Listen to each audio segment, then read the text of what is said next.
Right then, this is a quick walk around video. It's a bit breezy today, and unfortunately I don't normally do my videos here, but they're doing some work where we are, which is even busier, so do bear with me. This is for a wonderful car. So try to go by. A Lexus, sorry, an even noisier one went by. A Lexus GS 450 hybrid, of course. This is the SE model. This car's covered just 49,000 miles from new and has been serviced all through by Lexus, apart from ourselves, the very last service done. I think it's serviced 9 times from memory by Lexus, and just one private owner from new. So it really is a very, very, very nice example in that sense, and in very, very nice condition as well. Front of the car is very clean, lights and lenses, no cracks or condensation in those. Coming down the near side, nice and smooth in the panel work.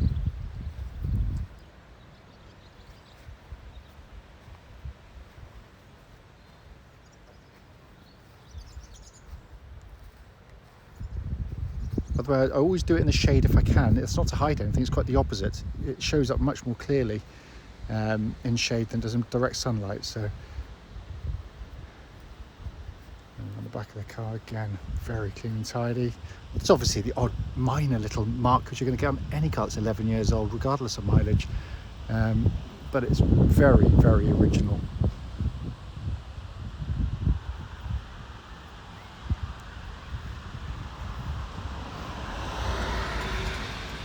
It really is a very handsome looking car, even after all this time. So I come out with the sunlight, and it's super condition.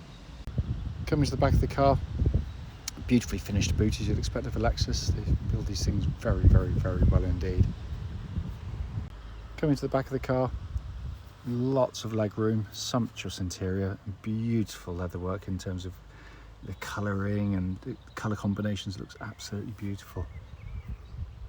It's coming in on the passenger side, obviously electric memory seats on both sides, drivers and passengers, heated as well. Passenger seat there in beautiful condition. Coming to the front on the driver's side, again door card is in beautiful condition. Driver's seat itself, even after all these years, is in absolutely beautiful condition there. So inside the car now, engine's running through the section, or switched on because it runs occasionally and not at other times with the hybrid system. Dashboard just looks in gorgeous condition. Sat nav, you can see, looks absolutely perfectly. Pop the car into reverse. Clear gridded parking camera, all working exactly as intended, but it has been kept fabulously, it really has. And then up to the main binnacle, I'll just pen it in there for you. 49,401 miles, and there are no warning lights on the dashboard at all.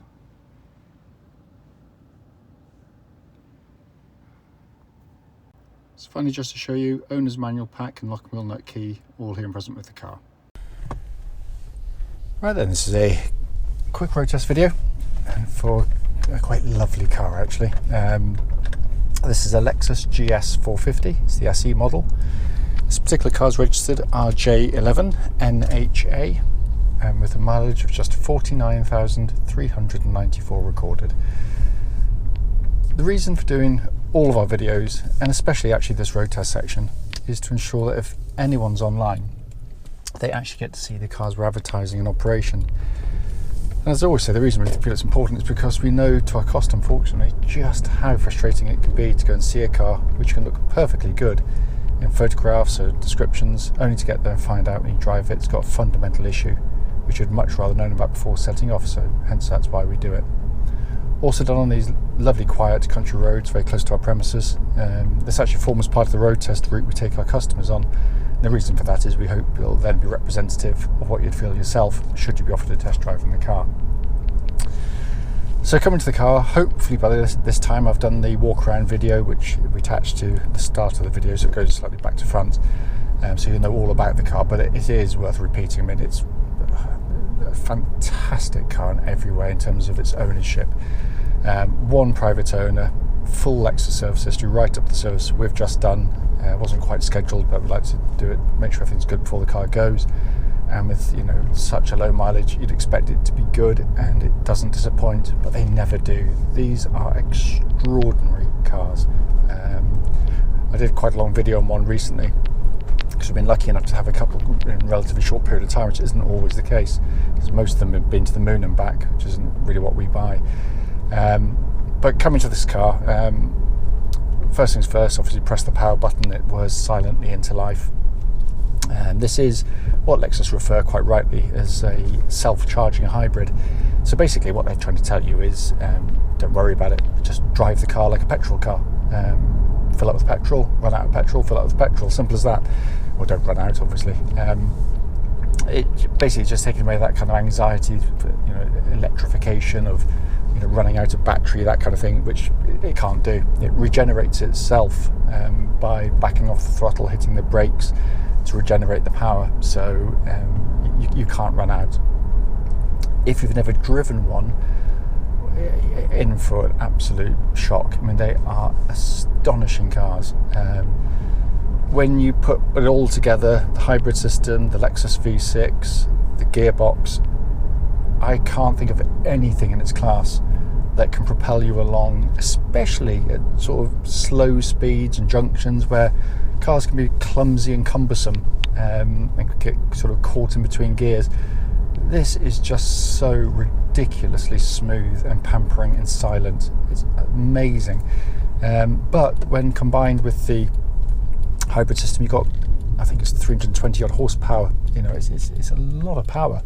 And when you put your foot down, I mean, it absolutely flies along, should you need it to. But most of the time, it's just a car to thoroughly enjoy, drive sedately, smoothly, and it rewards in buckets. It's a beautifully engineered car, and the way the hybrid system works together with the engine is simply genius. Worth pointing out, there are no warning lights on the dashboard at all. Temperature gauge running just under a half, which is exactly where it's meant to be on one of these cars. Engine, obviously, as I said, goes through into the gearbox of the vehicle. All the gear shifts are absolutely slick and smooth, as they always are, in fairness, even with massive mileages. But notwithstanding that, you should still do the checks, just make sure they are smooth when you drive them. There shouldn't be any clunks or delays when you engage, that kind of thing. But all is absolutely spot on. So coming to the chassis, steering of the car, track's absolutely dead straight. There's no vibrations at this speed, or any speed up to the legal limit actually. And again, just a lovely fluid power steering system. It makes the car feel wonderfully secure on the road. Follows faithfully. This is not a sports car, not meant to be a sports car in any way, shape or form.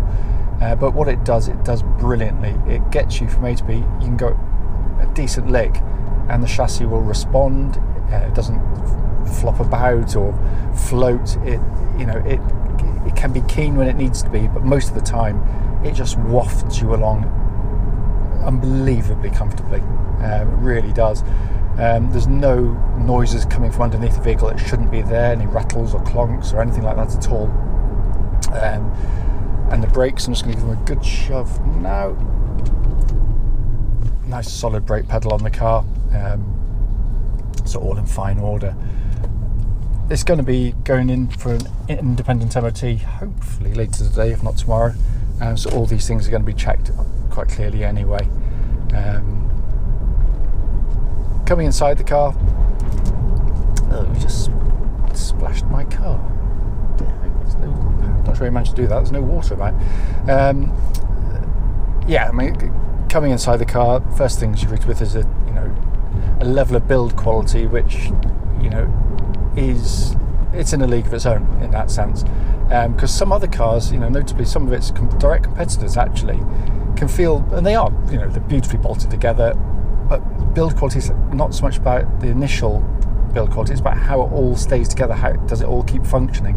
And that's where the Japanese tend to be light years ahead of their competitors. 10 years down the line, quite often you find that a lot of its competitors, you get in, things aren't working, you've got a few creaks and groans.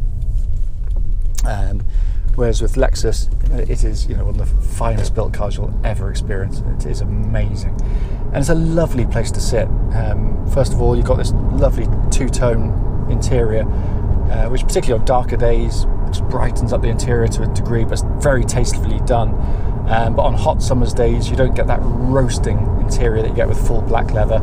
As much as I like black leather, it there's benefits to this quite clearly. But again, a dash that's beautifully laid out, unbelievably simple to operate. I think manufacturers have taken giant strides backwards in terms of controls in the cars. They've all got these massive TV screens in them now that you're meant to look at and fathom out how they're meant to all work. This is just simplicity itself. It's really easy to use. The quality of all the controls, sort of major and minor ones, are absolutely beautiful. The tactile feel of everything you press has just a wonderfully weighted, damped quality feel to it. Brilliant. Binnacle in front, again, just simple legible dials, beautifully presented, minimalist, and all the better for it. Steering wheel looks and feels absolutely as new to hold, as you'd expect, again, with such a low mileage and ownership. All the functions working exactly as they should. Air conditioning's ice cold in the car, heated seats work exactly as they should. We've been through all functions perfectly well. It is a wonderful car in every single way. It really is. But I'm massively biased. I have to be honest with you. I'll stick my hand up. I've owned them. We've sold plenty of them over the years, but pretty much every single person that's owned one has said the same thing. They've come out of some direct competitors which they didn't think they'd like the car as much as they did, especially the ownership of the car, which is more important. I can't fault it in any way, shape or form, but then again I wasn't really expecting to in terms of the drive. But as always, if you've got any particular questions, don't hesitate, do give us a call.